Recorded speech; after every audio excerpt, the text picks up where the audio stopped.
இம்முறை 400க்கும் மேல்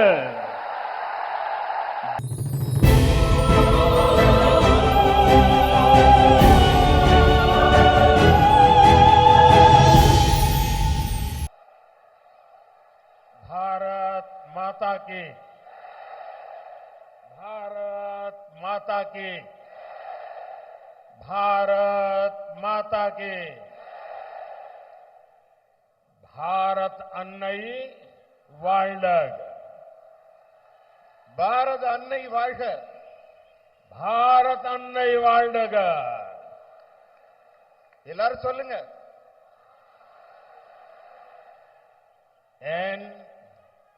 என்பாரந்த் தமிழ் சகோதர சகோதரிகளே வணக்கம். सबसे पहले मैं इस पवित्र भूमि पर कोट्टई मारियम्मन मंदिर को नमन करता हूं. बीते सप्ताह में मुझे अनेक बार तमिलनाडु आने का सौभाग्य मिला, आप सबके दर्शन करने का सौभाग्य मिला. तमिलनाडु में बीजेपी को मिल रहा ये जन समर्थन पूरा देश देख रहा है, पूरा देश इसकी चर्चा कर रहा है. कल मैं कोयम्बटूर में जनता जनार्दन के बीच था. बीजेपी और मोदी को, एनडीए और मोदी को ये जो जन समर्थन मिल रहा है, ये जो आशीर्वाद मिल रहे हैं, इसने डीएम की सरकार की नींद उड़ा दी है, नींद उड़ा दी है. என் அன்பார்ந்த தமிழ் சகோதர சகோதரிகளே, உங்கள் அனைவருக்கும் வணக்கம். முதல்ல இந்த புண்ணிய பூமியில இருக்கிற நம்ம கோட்டை மாரியம்மனை வணங்கி என் உரையை தொடங்குகிறேன். இதுக்கு முன்னாடி நான் பலமுறை தமிழ்நாடு வந்திருக்கிறேன். இந்த நல்ல வாய்ப்பு எனக்கு மீண்டும் இப்ப சேலம் வரும்போது கிடைத்திருக்கிறது. தமிழகத்துல இப்ப பாரதிய ஜனதா கட்சிக்கும் எனக்கும் கிடைத்து வரும் மிகப்பெரிய மக்கள் ஆதரவை நாடே பார்த்து கொண்டிருக்கிறது, இந்திய நாடே பார்த்து கொண்டிருக்கிறது. இதை பற்றி தான் நாடு முழுவதும் பேச்சாக இருக்கிறது. நேற்றைக்கு நான் கோயம்புத்தூர்ல மக்கள் மத்தியில அவங்க ஜன சமுத்திரத்துல நீந்தி கொண்டே பயணம் செய்தேன். தமிழகத்துல மோடி ஆகிய எனக்கும் பாரதிய ஜனதா கட்சிக்கும் என்டிஏ கூட்டணிக்கும் பாரதிய ஜனதா கட்சிக்கும் கிடைக்கும் ஆதரவை பார்த்து திமுகவின் தூக்கமே தொலைந்து போய்விட்டது.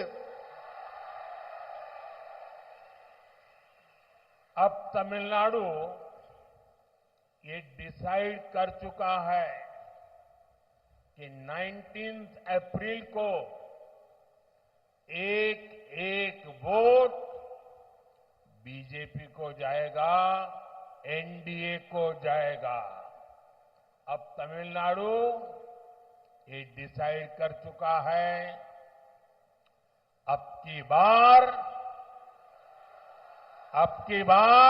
400 पर, अब की बार 400 पर, डेवलप भारत के लिए 400 पर, डेवलप भारत के लिए 400 पर, डेवलप तमिलनाडु के लिए 400 पर, डेवलप तमिलनाडु के लिए, मॉडर्न इंफ्रास्ट्रक्चर के लिए, मॉडर्न इंफ्रास्ट्रक्चर के लिए, थर्ड लार्जेस्ट इकोनॉमी के लिए, थर्ड लार्जेस्ट इकोनॉमी के लिए 400 पर, आत्मनिर्भर भारत के लिए, आत्मनिर्भर भारत के लिए 400 पर, फार्मर वेलफेयर के लिए, फार्मर वेलफेयर के लिए, फिशरमैन की समृद्धि के लिए फिशरमैन की सुरक्षा के लिए 400 पार। अब की बार इम्मुरई नानोरुक्कु मेल जुनून नांगो नानोरुक्कु मेल। நண்பர்களே, தமிழ்நாடு மக்கள் ஒரு முடிவு செஞ்சிட்டாங்க. இந்த முறை ஏப்ரல் 19 அன்று விழுகிற ஒவ்வொரு ஓட்டும் பாரதிய ஜனதா கட்சிக்கும் என்டிஏ கூட்டணி கட்சிக்கும் என்று மக்கள் உறுதியாக முடிவு செய்து விட்டார்கள். தமிழகத்தின் இந்த உறுதியான முடிவினால் ஆட்சியில் மீண்டும் வேண்டும், மோடி வேண்டும் என்ற முடிவு செய்திருப்பதால் வெற்றியின் எண்ணிக்கை 400-ஐ தாண்டும். வளர்ச்சியடைந்த இந்தியாவிற்கு 400-ஐ தாண்ட வேண்டும். வளர்ச்சியடைந்த தமிழகத்தை அடைய 400-ஐ தாண்ட வேண்டும். நவீன உள்கட்டமைப்பிற்கு வெற்றி எண்ணிக்கை 400-ஐ தாண்ட வேண்டும். மூன்றாவது மிகப்பெரிய பொருளாதாரத்தை உருவாக்குவதற்காக 400-ஐ தாண்ட வேண்டும். பாரதம் தன்னிறைவு பெற 400-ஐ தாண்ட வேண்டும். பிரதமர் அவர்கள் தமிழ்ல சொன்னாங்க இல்லையா, 400க்கும் மேல. பாரதம் தன்னிறைவு பெற 400க்கும் மேல. விவசாயிகள் பயனடைய 400க்கும் மேல. மீனவர்கள் பாதுகாப்புக்கு 400க்கும் மேல. எல்லாரும் சொல்லுங்க, இம்முறை மீண்டும் 400 வேண்டும். இம்முறை மீண்டும் ஜூன் 4. साथियों, डेवलप तमिलनाडु के एनडीए के मिशन को एक और नई ऊर्जा मिली है। हमारे वरिष्ठ नेता और मेरा व्यक्तिगत संबंध भी जिनके साथ ज्यादा है, सब पीएम ने भी एनडीए के नेतृत्व में तमिलनाडु का भाग्य बदलने की घोषणा की है। अय्या डॉक्टर रामदास जी का अनुभव और डॉक्टर अंबुमणि रामदास का टैलेंट, उनका परिश्रम तमिलनाडु के डेवलपमेंट को नई ऊंचाई देने में मदद करेगा। मैं एनडीए में शामिल होने पर उनका स्वागत करता हूं, अभिनंदन करता हूं। நண்பர்களே, நம்ம என்டிஏ கூட்டணி இப்ப மிகவும் வலுவான கூட்டணியாக உருவாகி இருக்கிறது. நேற்று நமது பாட்டாளி மக்கள் கட்சியின் தலைவர்கள் நம்ம என்டிஏ கூட்டணியில இணைய சம்மதித்துள்ளனர். ஐயா டாக்டர் திரு ராமதாஸ் அவர்களும் திரு டாக்டர் அன்புமணி ராமதாஸ் அவர்களும் அவர்களுடைய திறமை, அவர்களுடைய ஆற்றல், அவர்களுடைய தொலைநோக்கு இவற்றையெல்லாம் கொண்டு தமிழகத்தை ஒரு புதிய உயரத்திற்கு, புதிய முன்னேற்றத்திற்கு கொண்டு செல்ல ஒரு உத்வேகமே நமக்கு கிடைத்திருக்கிறது. என்டிஏ கூட்டணியில் இணைத்துக் கொண்டுள்ள பாட்டாளி மக்கள் கட்சியின் தலைவர்களையும் தொண்டர்களையும் நான் வருக வருக என்று வரவேற்கிறேன். साथियों, सेलम में कई बार आया हूं और आज जब सेलम आया हूं तो बहुत सी पुरानी यादें भी ताजा हो गई है। 40-45 साल पहले जब मैं कैलाश मानसरोवर की यात्रा पर गया था तो यहां सेलम का एक नौजवान रत्नावेल मेरे साथ, मेरे ग्रुप में था। रत्नावेल मुझे थोड़ी बहुत तमिल सिखाने का भी प्रयास करता था और उससे मुझे सेलम के विषय में, तमिलनाडु के विषय में बहुत कुछ जानने को मिलता था और मेरे मन में तब से सेलम के प्रति एक आकर्षण रहा। रत्नावेल जी का वहां से कैलाश मानसरोवर यात्रा करने के बाद उन्होंने आकर के यहां एक रेस्टोरेंट चालू किया था। लेकिन दुर्भाग्य से वो अकस्मात में उनकी मृत्यु हो गई। बहुत छोटी आयु में मेरा वो दोस्त चला गया। अब वो हमारे बीच नहीं है। काफी समय पहले उनका हादसे में देहांत हो गया था। நண்பர்களே, நான் பலமுறை சேலத்துக்கு வந்திருக்கேன். இந்த முறை சேலம் வரும்போது எனக்கு என்னுடைய பழைய ஞாபகங்கள் எல்லாம் சேர்ந்து வருகிறது. இன்னைக்கு ஒரு 40-50 வருஷம் முன்னாடி நான் கைலாஸ் மானசரோவர் யாத்திரை செல்லும் போது என்னுடைய கூட ஒரு பெரிய குழு வந்திருந்தாங்க. அந்த குழுவுல ஒரு இளைஞர் இருந்தார். இந்த ஊரை சேர்ந்தவர், ரத்னவேல் என்பது அவருடைய பெயர். எனக்கு அவர் ஞாபகம் வருது சேலம் வந்தோன்னு. அவர் என் கூட வரும்போது சேலத்தோட பெருமைகள், இந்த ஊரை பத்தின நல்ல நல்ல விஷயங்கள் எல்லாம் என்கிட்ட சொல்லிக்கிட்டே வந்தாரு. சேலத்தோட பல செய்திகள் சொன்னாங்க. அதை கேட்டதுல இருந்து எனக்கு சேலத்தின் மீது ஒரு மிகப்பெரிய ஒரு ஈர்ப்பே உருவாகிடுச்சு. அவரு அங்கே திரும்பி வந்து இங்க ஒரு உணவகத்தை வைத்து நடத்தி கொண்டிருந்தார். துரதிருஷ்டவசமாக இப்போது அவர் நம்மிடையே இல்லை. ஒரு விபத்தில் அவர் தன் உயிரை இழந்து விட்டார். அவருடைய நினைவு எனக்கு இங்கு சேலம் மண்ணில் கால் பதித்ததும் வந்து கொண்டிருக்கிறது. यहां सेलम में मेरी बहुत आत्मीयता के.एन. लक्ष्मणन जी से भी थी। लक्ष्मणन जी ने यहां तमिलनाडु में बीजेपी के विस्तार में बहुत बड़ी भूमिका निभाई थी। इमरजेंसी के दौरान भी उन्होंने बहुत बड़ा संघर्ष किया था। उन्होंने बहुत सारे स्कूल भी शुरू करवाए थे। आज सेलम आया हूं तो स्वाभाविक रूप से ऑडिटर रमेश की याद आना भी बहुत स्वाभाविक है।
दुर्भाग्य से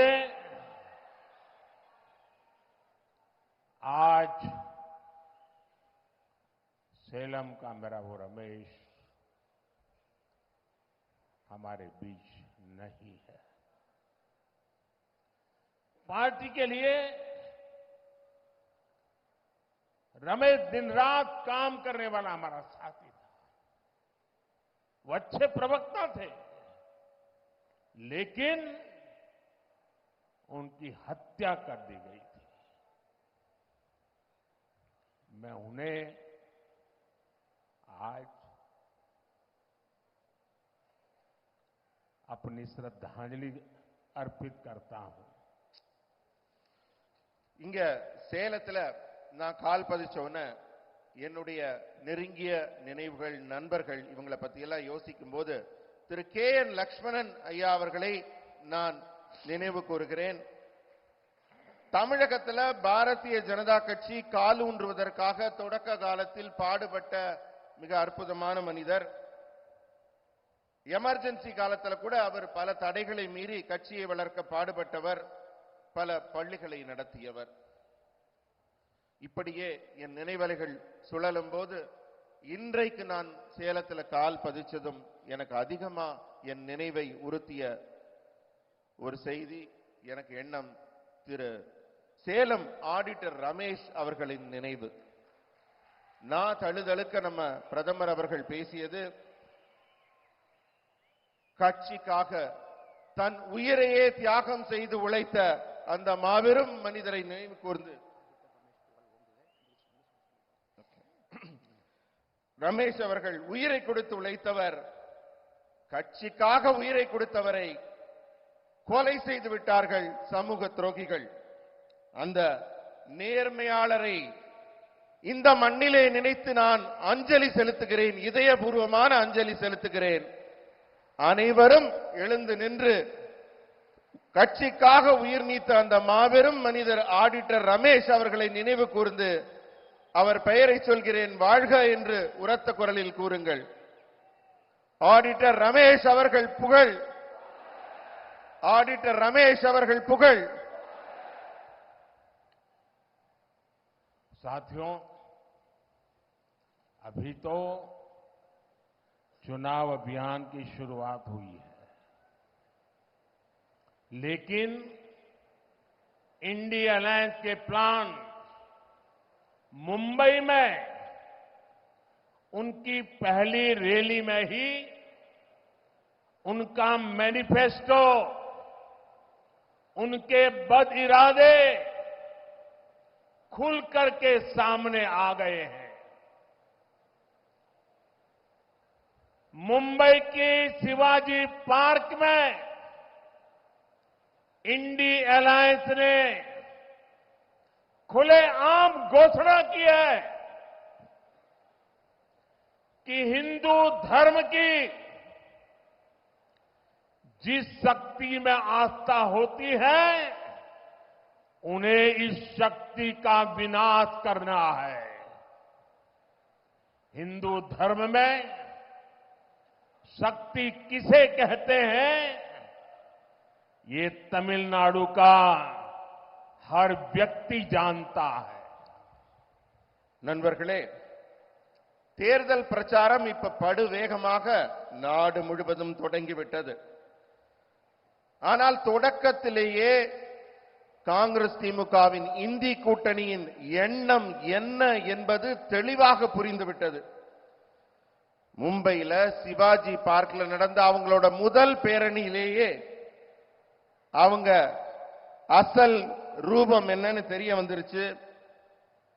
இந்து மதத்தின் மீது நம்பிக்கை வைத்திருக்கும் நமக்கெல்லாம் அதன் சக்தி என்ன என்று தெரியும்.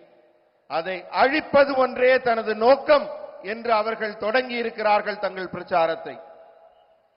இந்து மதத்துல சக்தி என்பது என்ன, சக்தியை நம்ம எப்படி வழிபடுறோம் என்பதை தமிழ்நாட்டு மக்களுக்கு நான் சொல்லி தெரிய வேண்டியதில்லை, உங்க ஒவ்வொருத்தருக்கும் ரொம்ப நன்றாக தெரியும். यहां कोट्टई मारियम्मन मंदिर के ऊपर ठीक सामने लिखा है ओम शक्ति। मां मारी अम्मन यहां की शक्ति है। तमिलनाडु में शक्ति कांची कामाक्षी है, यहां शक्ति मदुरई मीनाक्षी है, यहां कन्याकुमारी शक्ति पीठ है, यहां की शक्ति समयपुरम मारियम्मन है। हिंदू धर्म में शक्ति का मतलब होता है मातृशक्ति, नारी शक्ति। कांग्रेस और डीएमके का इंडी अलायंस कह रहा है कि वो इसका विनाश करेंगे। நண்பர்களே, இங்க இருக்க கோட்டை மாரியம்மன் கோவில்ல கொட்டை எழுத்துல அந்த வாசகம் எழுதப்பட்டிருக்கு. கோவில்ல என்னென்று ஓம் சக்தி என்று எழுதி இருக்கிறது. அன்னை மாரியம்மனை நாம் இங்கு சக்தியின் வடிவமாக வழிபடுகிறோம். தமிழ்நாட்டில் காஞ்சி காமாட்சி என்று ஒரு சக்தி பீடம், அதன் வழிபாடும் இருக்கிறது. இங்கே மதுரை மீனாட்சி அம்மன் சக்தியின் வடிவமாக கொண்டாடப்படுகிறார். கன்னியாகுமரியிலே ஒரு சக்தி வழிபாட்டுக்குரியவராக தெய்வத்தின் வடிவாக இருக்கிறார். இங்குள்ள சக்தி வாய்ந்த தெய்வம் சமயபுரம் மாரியம்மன் என்று சக்தி மிக்க தெய்வங்கள் எல்லாம் பெண் வடிவில தமிழகத்துல சக்தியை வணங்கி இந்து மதத்தில் சக்தி என்பதற்கு ஒரு மிகப்பெரிய பொருள், மிகப்பெரிய அர்த்தம் இருக்கிறது. ஆனால் இந்த காங்கிரஸ் திமுக கூட்டணி இருக்கிறதே, அவர்கள் இந்த சக்தியின் வடிவத்தை, இதன் ஆன்மீக அம்சத்தை, இந்த சனாதனத்தை அழித்து விடுவோம் என்று கூறி வருகின்றனர். இதை அனுமதிக்க முடியுமா? साथियों, इंडी अलायंस वाले लोग बार बार जानबूझकर हिंदू धर्म का अपमान करते हैं. हिंदू धर्म के खिलाफ इनका हर बयान बहुत सोचा समझा हुआ होता है. आप देखिए, और किसी धर्म का अपमान डीएमके कांग्रेस का इंडी अलायंस कभी नहीं करता. किसी और धर्म के खिलाफ इनकी जुबान से एक शब्द नहीं निकलता, लेकिन हिंदू धर्म को गाली देने में ये एक सेकंड नहीं लगाते. ऐसा कैसे हो सकता है? कैसे ऐसा हो सकता है? इन्होंने तमिल संस्कृति के प्रतीक पवित्र सेंगोल की संसद में स्थापना का विरोध किया. पवित्र सेंगोल यहां के मठों से जुड़ा हुआ है, इसलिए ये जानबूझकर उसका भी अपमान करते हैं. நண்பர்களே, இந்த இந்தி கூட்டணி இருக்கிறதே, அவர்கள் வேண்டுமென்றே மீண்டும் மீண்டும் இந்து மதத்தை தொடர்ந்து அவமதித்துக் கொண்டே இருக்கிறார்கள். இந்து மதத்திற்கு எதிராக அவர்கள் ஒரு கருத்தியலை உருவாக்கி கொண்டிருக்கிறார்கள்.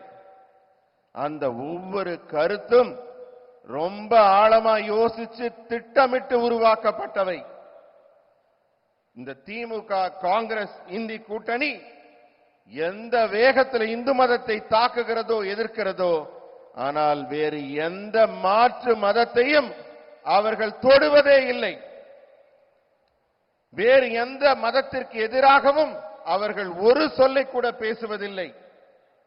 ஆனா எப்பப்பெல்லாம் இந்து மதத்தை அவமதிக்க அவங்களுக்கு வாய்ப்பு கிடைக்குதோ, அப்பப்பெல்லாம் ஒரு வினாடி கூட வீணாக்காம இந்து மதத்தை தொடர்ந்து அவமதித்துக் கொண்டிருக்கிறார்கள். இதை எப்படி நம்மளால சகிச்சுக்க முடியும்? இதை எப்படி நம்மளால அனுமதிக்க முடியும்? தமிழ்நாட்டின் கலாச்சாரமான செங்கோலை நாடாளுமன்றத்தில் நிறுவுவதற்கு இந்தி கூட்டணி எதிர்ப்பு தெரிவிக்குது. காரணம் என்ன? புனிதமான செங்கோல் இங்க இருக்கிற சைவ ஆகம ஆதீன மடங்களுக்கு சொந்தமானது. அவர்களுடைய ஆன்மீக ஆசி பெற்ற அந்த செங்கோலை நாடாளுமன்றத்தில் நடவு செய்யக்கூடாது, காட்சிப்படுத்தக்கூடாதுன்னு அதை எதிர்த்தார்கள். செங்கோலை அவமதித்தவர்கள் இந்த இந்தி கூட்டணியினர். साथियों, हमारे शास्त्र साक्षी है कि विनाश उनका होता है जो शक्ति को खत्म करने का विचार रखते हैं. ऐसे खतरनाक आइडियाज को हराने की शुरुआत 19 अप्रैल को सबसे पहले मेरा तमिलनाडु करेगा. तमिलनाडु सुब्रमण्य भारती जैसे महान व्यक्तित्व की धरती है. सुब्रमण्य भारती ने अपनी कविताओं में शक्ति स्वरूप में भारत मां की उपासना की थी. उन्होंने देश की नारी शक्ति की उपासना की थी। उसी शक्ति का उपासक ये आपका सेवक मोदी भी है। इसलिए शक्ति का विनाश करने की इच्छा रखने वालों को तमिलनाडु सजा देकर रहेगा और ये तमिलनाडु के कोटि कोटि जनों की गारंटी है।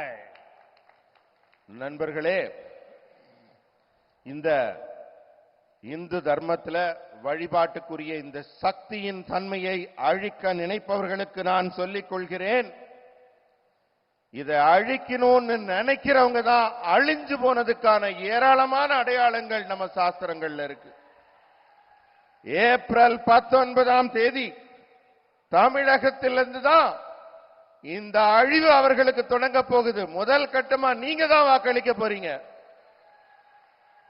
நம்ம சுப்பிரமணிய பாரதி அவர்கள் சக்தியை பெண் வடிவிலே சக்தியை வழிபட்டவர். சக்தியை பெண் வடிவிலே பாரத அன்னை என்று போற்றியவர். அவர் நாட்டின் பெண் சக்தியை வணங்கினார். நான் சுப்பிரமணிய பாரதியார் வழியில நானும் ஒரு சக்தி உபாசகன், மோடி ஆகிய நானும் ஒரு சக்தி உபாசகன். எனவே சக்தியின் அடையாளத்தை யார் யாரெல்லாம் அழிக்கணும்னு நினைக்கிறாங்களோ அவர்களை வரும் ஏப்ரல் 19 தமிழகம் மிக கடுமையாக தண்டிக்கும். இந்த உத்தரவாதத்தை தமிழகம் தருகிறது. साथियों, आपका ये सेवक मोदी देश की नारी शक्ति की हर परेशानी के आगे ढाल बनकर खड़ा है। महिलाओं को स्मोक फ्री लाइफ देने के लिए हमने उज्ज्वला एलपीजी गैस कनेक्शन दिए। हमने फ्री मेडिकल ट्रीटमेंट के लिए आयुष्मान योजना शुरू की। इन सभी योजनाओं के केंद्र में नारी शक्ति ही है। जब तमिलनाडु में 3,65 लाख लोगों को फ्री राशन मिलता है तो तमिलनाडु की मेरी सिस्टर्स की चिंता कम होती है। जल जीवन मिशन के जरिए मोदी तमिलनाडु के सभी घरों तक क्लीन ड्रिंकिंग वाटर पहुंचाने में जुटा है। इससे तमिलनाडु की मेरी सिस्टर्स को पानी लाने की मुसीबत से मुक्ति मिल रही है।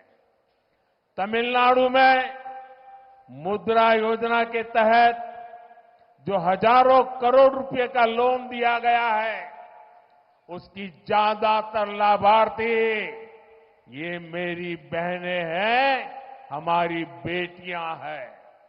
इसलिए आज नारी शक्ति मोदी के साथ उसका सुरक्षा कवच बन करके खड़ी है। अगले 5 वर्षों में तमिलनाडु की मेरी बहनों, माताओं, बेटियों को तक ये सुविधाएं और भी बड़े स्केल में पहुंचेगी। இது மோடியின் கேரண்டி. நண்பர்களே, நாட்டில் பெண் சக்தியின் ஒவ்வொரு பிரச்சனைகளுக்கும் நம்ம நாட்டில் பெண்களுக்கு பல்வேறு விதமான பிரச்சனைகள் இருக்கு. அந்த பிரச்சனைகள்லாம் தீர்க்கும் விதமாக நான் அவர்களுக்கு ஒரு பாதுகாப்பு கேடயம் போல இருந்து அவர்களுக்கு பணி செய்கிறேன். உதாரணத்துக்கு சமையலறை புகையில கஷ்டப்பட்ட பெண்களுக்கு அதிலிருந்து விடுதலை கிடைக்கும்படி உஜ்வாலா கேஸ் இணைப்புகள் வழங்கினோம். இலவச சிகிச்சைக்காக ஆயுஷ்மான் திட்டத்தை தொடங்கினோம். இது போன்ற திட்டங்கள் எல்லாம் பெண்களுக்கு நலம் தரும், பெண்களுக்கு பயன் தரும். அந்த அடிப்படை எண்ணம் அதுதான் மைய சக்தியாக இருந்திருக்கிறது. தமிழ்நாட்டில் 3,65,00,000 பேருக்கு இலவசமாக ரேஷன் கிடைக்கும் போது என்னுடைய தமிழ்நாட்டின் தாய்மார்களும் சகோதரிகளும் எவ்வளவு நிம்மதியா இருந்திருப்பாங்க. ஜல் ஜீவன் திட்டத்துல அனைவருக்கும் வீட்டை தேடி குடிநீர் வருது.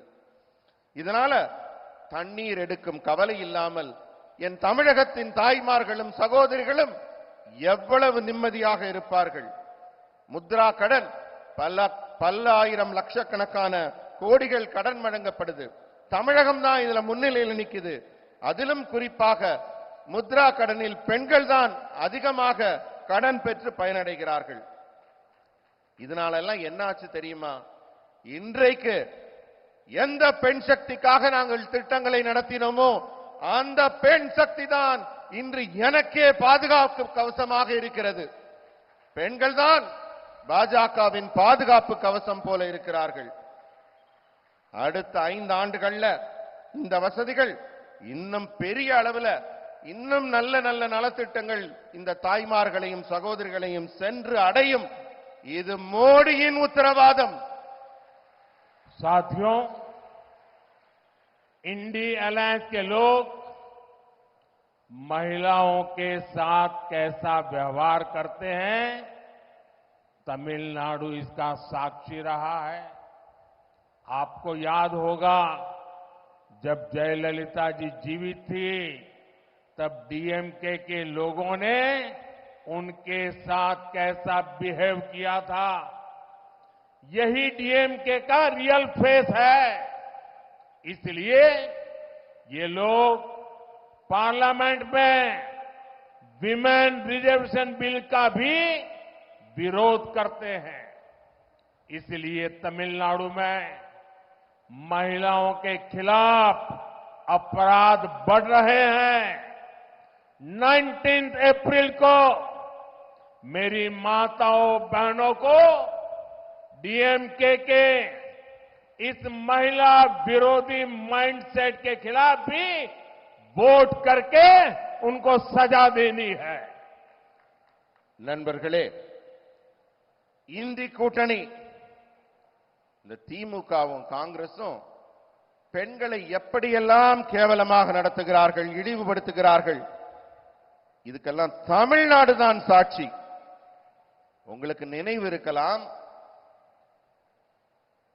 ஜெயலலிதா அம்மா உயிரோடு இருந்தப்ப அவரை திமுக காரங்க எப்படியெல்லாம் இழிவுபடுத்தினார்கள். கொஞ்சம் நினைச்சு பாருங்க. அதுதான் அவங்களோட உண்மையான முகம். அதனால தான் அவங்க இன்றைக்கு நாங்க மகளிர் இடஒதுக்கீடு மசோதாவை கொண்டு வரும்போது நாடாளுமன்றத்தில் அதை எதிர்க்கிறார்கள். தமிழ்நாட்டில் தான் பெண்களுக்கு எதிரான குற்றங்கள் மலிந்து போய் இருக்கிறது. ஆகவே என் தமிழகத்தின் தாய்மார்களே, என் சகோதரிகளே, வர்ற ஏப்ரல் 19ஆம் தேதி நீங்க வர்ற இந்த தேர்தல்ல வழங்கக்கூடிய ஒரு தீர்ப்பு இருக்கிறதே, அது திமுகவுக்கு வழங்கக்கூடிய ஒரு பாடமாக இருக்க வேண்டும். பெண்களுக்கு எதிரான அவர்கள் மனநிலையை கண்டிப்பதாக நீங்கள் வாக்களிக்க வேண்டும். साथियों, डीएमके और Congress two sides of the same coin है। डीएमके और कांग्रेस का मतलब है बिग करप्शन। डीएमके और कांग्रेस का मतलब है वन फैमिली रूल। इसलिए देश में कांग्रेस की छुट्टी हुई तो देश आज 5G टेक्नोलॉजी में पहुंच गया है। लेकिन तमिलनाडु में डीएमके का अपना अलग ही 5G चल रहा है। डीएमके का 5G यानी एक ही फैमिली की 5th जनरेशन का तमिलनाडु पर कब्जा। इस 5G फैमिली ने 2G स्कैम करके पूरी दुनिया में भारत और तमिलनाडु की इमेज गिराई है। अगर मैं इनके स्कैम गिनाने लगूं तो पूरा दिन खत्म हो जाएगा।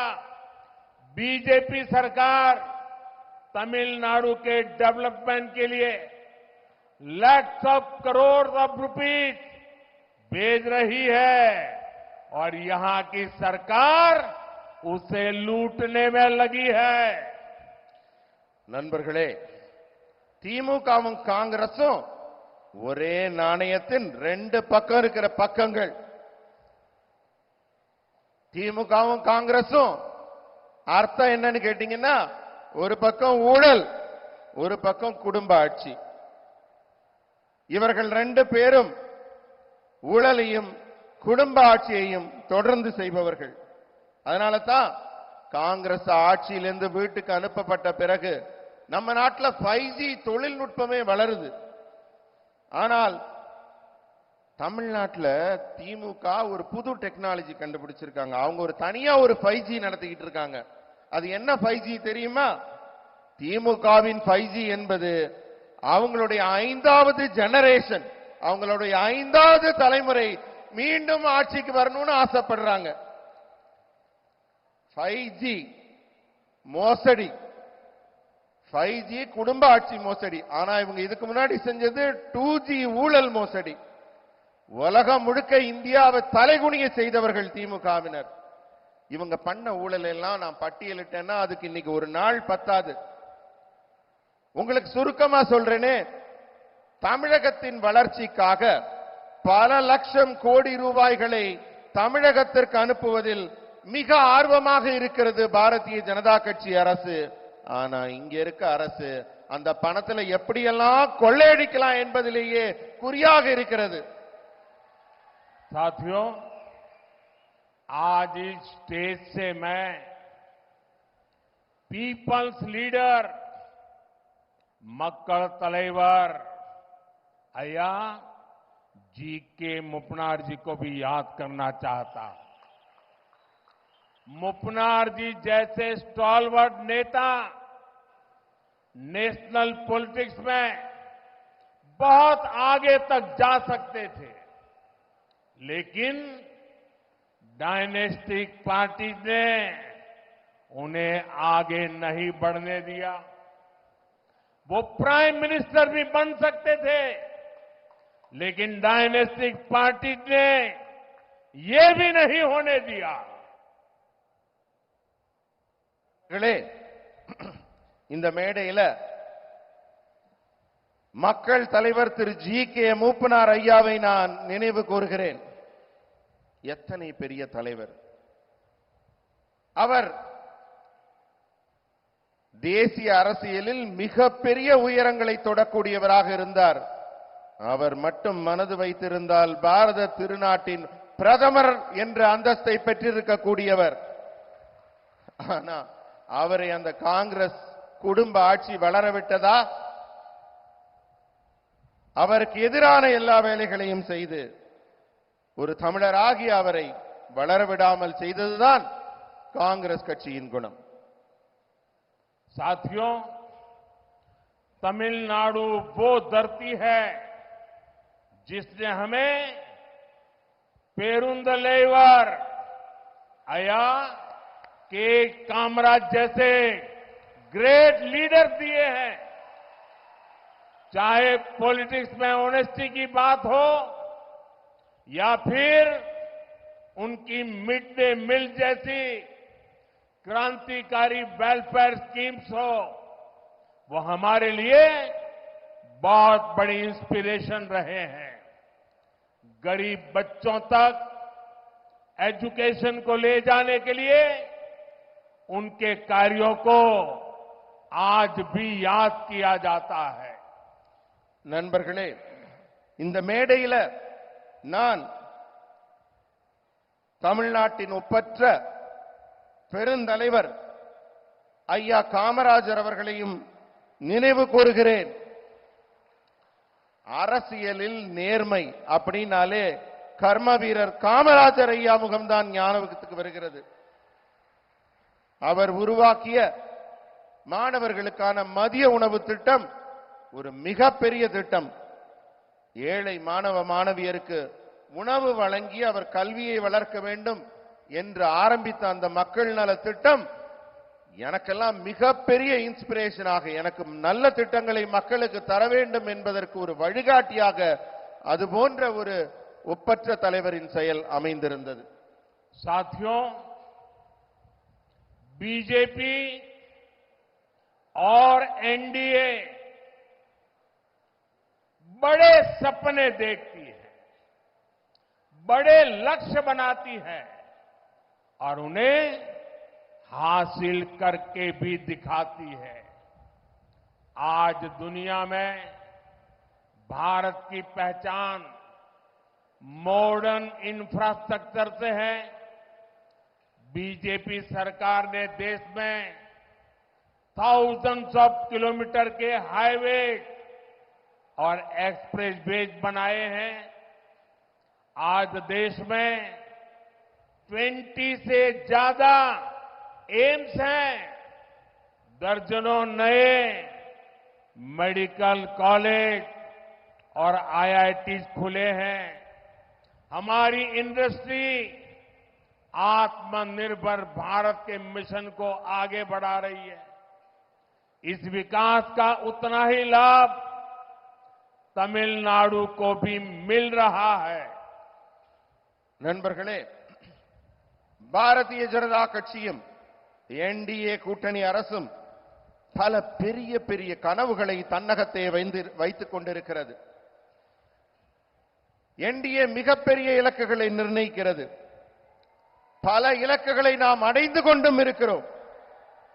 இன்று இந்தியால நவீன உள்கட்டமைப்பு மூலம் மிகப்பெரிய உயரங்களை நாம் தொட்டுக் கொண்டிருக்கிறோம். பாஜக அரசு நாட்டில் ஆயிரக்கணக்கான கிலோமீட்டர் தூரம் நெடுஞ்சாலைகளையும் விரைவாக செல்லும் சாலைகளையும் உருவாக்கி இருக்கிறது. இன்றைக்கு நாட்டில் 20க்கும் மேற்பட்ட எய்ம்ஸ் மருத்துவக் கல்லூரிகள் தொடங்கப்பட்டிருக்கு. டஜன் கணக்கான மருத்துவக் கல்லூரிகள், ஐஐடிக்கள் தொடங்கப்படுகிறது. நம்மளுடைய தொழில்துறை தன்னம்பிக்கையான புதிய பாரதத்தை உருவாக்கும் நோக்கத்தை முன்னெடுத்து செல்கிறது. இந்த எல்லா வளர்ச்சியும் தமிழகத்தையும் சேர்த்து தமிழகத்தையும் முன்னுக்கு கொண்டு சென்று கொண்டிருக்கிறது. साथियों, एनडीए सरकार देश में 2 डिफेंस कॉरिडोर बना रही है। इसमें एक हमारे तमिलनाडु में बन रहा है। बीजेपी सरकार देश भर में 7 मेगा टेक्सटाइल पार्क बना रही है, जिनमें से एक हमारे तमिलनाडु में तैयार होगा। हमारी सरकार ने स्पेशलिटी स्टील के उत्पादन से जुड़ी योजना के लिए 6,000 करोड़ रुपए मंजूर किए हैं। इससे यहां की स्टील इंडस्ट्री को भी बहुत बड़ा फायदा होगा। यहां रेलवे इंफ्रास्ट्रक्चर के लिए 500 करोड़ रुपए खर्च किए गए हैं। यहां वंदे भारत एक्सप्रेस भी चल रही है। நண்பர்களே, நம்ம என்டிஏ அரசு நாட்டில் 2 பாதுகாப்பு வழித்தடங்களை அமைத்துக் கொண்டிருக்கிறது. அதிலே ஒன்று நாட்டிலே உருவாகிற 2 பாதுகாப்பு வழித்தடத்தில் ஒன்று தமிழகத்தில் அமைகிறது.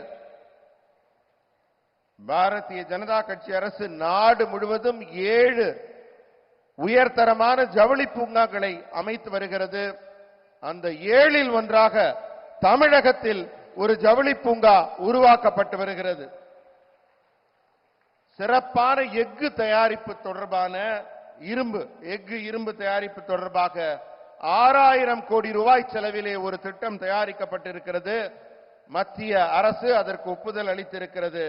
இதன் மூலம் சேலத்தின் உருக்கு தொழிலும் பெரிதும் பயனடைய இருக்கிறது. ரயில்வே உள்கட்டமைப்புக்காக இங்க 260 கோடி ரூபாய் செலவு செய்யப்பட்டுள்ளது. இப்ப இந்த பகுதிக்கு வந்தே பாரத் ரயிலும் வந்து கொண்டிருக்கிறது. साथियों, तमिलनाडु में एनडीए विजय का विश्वास लेकर के आपके आशीर्वाद लेने आई है। तमिलनाडु में जिनसे हमारा गठबंधन हुआ है, जो सारे हमारे नेता एनडीए का नेतृत्व कर रहे हैं और जिन्होंने डेवलप तमिलनाडु, डेवलप भारत का संकल्प लिया है, मैं उनमें से हर एक दल के नेता का, हर सीनियर नेता का आज आदरपूर्वक धन्यवाद करता हूं। आप ये मानकर चलिए कि मैं इन सभी आदरणीय नेताओं का नामोल्लेख कर ही रहा हूं और आज सबका हृदय से धन्यवाद कर रहा हूं। आपके साथ से, आपके सहयोग से हमको और तमिलनाडु को नई ऊंचाई पर ले जाकर के, भारत को नई ऊंचाई पर ले जाकर के, डेवलपमेंट की नई ऊंचाइयां पार करके हम दिखाएंगे। ये हम सबकी आपको गारंटी है। நண்பர்களே, தமிழ்நாட்டில் இப்ப நம்ம கூட்டணியில இணைந்திருக்கும் தலைவர்கள், என்டிஏ கூட்டணியில் இணைந்திருக்கும் தலைவர்கள் ஒவ்வொருவரையும் நான் வணங்கி வரவேற்கிறேன். ஒரு உறுதியான தமிழகத்தை உருவாக்குவதற்காக, ஒரு வலிமையான பாரதத்தை உருவாக்குவதற்காக சபதம் எடுத்துக்கொண்டு வேற எதையும் பற்றி கவலைப்படாமல் நாட்டின் நலனை கருத்துக் கொண்டு நம்மிடையே இணைந்திருக்கும் ஒவ்வொரு தலைவரையும் நான் இதயபூர்வமாக இந்த கூட்டணிக்கு வரவேற்கிறேன். உங்க ஒவ்வொருத்தரோட உழைப்பினாலையும் நான் உறுதியாக சொல்கிறேன், நம்ம நாடு வலிமையான பாரதமாக உருவாகும், வளர்ச்சியடைந்த பாரதமாக உருவாகும். புதிய உயரங்களை தொடுவதற்கான உத்வேகம் உங்கள் ஒவ்வொருத்தர் வருகையாலும் கிடைக்கும் என்று மேடையில் இருக்கும் அனைத்து தலைவர்களையும் வணங்கி இதயபூர்வமாக வரவேற்று உங்களுக்கு என் நன்றிகளை தெரிவித்துக் கொள்கிறேன். साथियों, अगले 5 इयर्स तमिलनाडु के डेवलपमेंट के लिए बहुत अहम होने जा रहे हैं। अगले 5 इयर्स करप्शन के खिलाफ हमारी लड़ाई के लिए अहम साबित होंगे। इसके लिए 19 अप्रैल को तमिलनाडु को नया रिकॉर्ड बनाना है। आपको तमिलनाडु में बीजेपी के, एनडीए के सभी कैंडिडेट्स को भारी बहुमत से जिताना, और इसलिए मैं आज तमिलनाडु की धरती पर बार बार आके जनता जनार्दन से मिलकर के आपसे प्रार्थना कर रहा हूं और आपके आशीर्वाद चाहता हूं। आज मुझे एक बात और भी आपसे कहनी थी। मैं हैरान हूं जी, आज अगर कहीं कोई मान लीजिए बड़ा सा खंभा मिल गया, लोहे का मिल गया, तांबे का मिल गया, पत्थर का मिल गया, और पता चले कि 3000 साल पुराना है, 4000 साल पुराना है, तो हम ढोल पीटते हैं कि हमारे पास 3000 साल पुराना पत्थर मिला है, 4000 साल पुराना पत्थर मिला है। लेकिन मेरा देश का दुर्भाग्य देखिए, आजादी के 75 साल हो गए, दुनिया की सबसे पुरानी भाषा तमिल भाषा हिंदुस्तान की है, लेकिन दुनिया में जाकर के सीना तान करके बोलने का किसी को जरूरी नहीं लगा। इसकी मुझे पीड़ा है। ये मेरे देश का गौरव है, मेरी महान परंपरा का गौरव है। अरे जिस देश के पास दुनिया की सबसे पुरानी भाषा हो, वो देश दुनिया के सामने अपनी महान परंपरा के लिए गौरव से खड़ा हो सकता है। लेकिन इनको इसकी परवाह नहीं थी। मैं ये मिशन लेकर के निकला हूं। मैं दुनिया को बताना चाहता हूं, ये मेरे देश हैं जिसने दुनिया की सबसे पुरानी भाषा का गर्व प्राप्त है, वो मेरी तमिल भाषा है। लेकिन दुर्भाग्य से मैंने थोड़ा बहुत कोशिश तो करता रहता हूं, लेकिन सीख नहीं पाता हूं। और हो सकता है कि 6-8 महीने यहां रह लूं तो सीख लूंगा। लेकिन आपके मेरी ये जो कमी पूरी करने के लिए मैं लगातार दिमाग खपाता रहता हूं। और इन दिनों मुझे टेक्नोलॉजी की मदद मिल गई है, और अभी अन्नामलाई ने विस्तार से इसका वर्णन भी किया। आपसे तमिल भाषा में जुड़ने के लिए मैंने सोशल मीडिया साइट एक्स पर नमो इन तमिल हैंडल शुरू किया है। आप यहां जाकर के अपने मोबाइल फोन पर तमिल भाषा में मेरी स्पीच सुन सकते हैं। लेकिन मैं एक प्रार्थना भी करता हूं, ये 100% करेक्ट नहीं होगी क्योंकि टेक्नोलॉजी है, 5-10% तो कमी होगी। अगर आप मेरी हर भाषण को सुन करके उसमें कहां गलती है, क्या कमी है, ये अगर मुझे बताओगे तो मुझे सुधारने के लिए सुविधा मिलेगी। तो मुझे आपकी इसके लिए मदद चाहिए, और आपके इस आशीर्वाद के लिए मैं एक बार फिर इतनी बड़ी तादाद में आपका आना पूरे देश में चर्चा का विषय रहेगा। मैं फिर एक बार आपका बहुत बहुत आभार व्यक्त करता हूं। நண்பர்களே, அடுத்த 5 ஆண்டுகள் தமிழ்நாட்டின் வளர்ச்சிக்கு மிக முக்கியமான 5 ஆண்டுகள். வரப்போற 5 வருஷம் அது மட்டுமல்ல, ஊழலுக்கு எதிராக நான் மிக கடுமையான நடவடிக்கைகளை எடுக்க போகும் காலம் அது.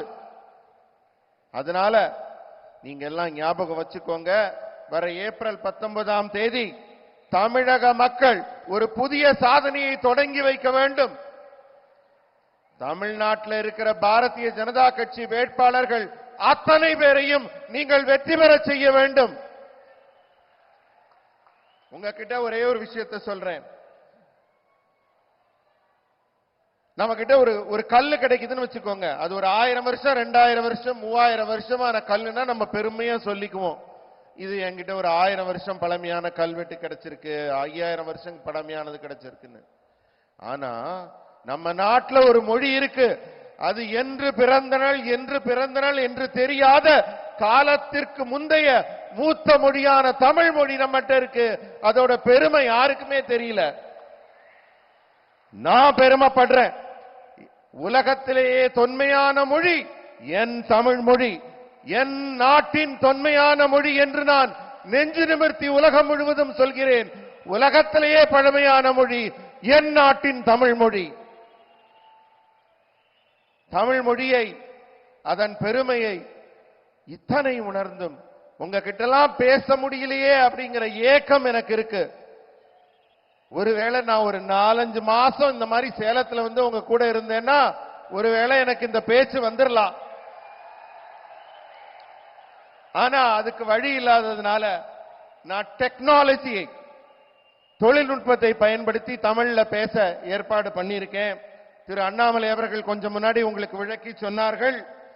அதனால நீங்க நமோ இன் தமிழ் அப்படிங்கிற ஒரு பிடியில ஒரு எக்ஸ் தளத்துல நீங்க வந்து பாத்தீங்கன்னா நான் இனிமே தமிழ்ல பேச போறேன் உங்ககிட்ட. நீங்க எல்லாம் கேட்பீங்களா?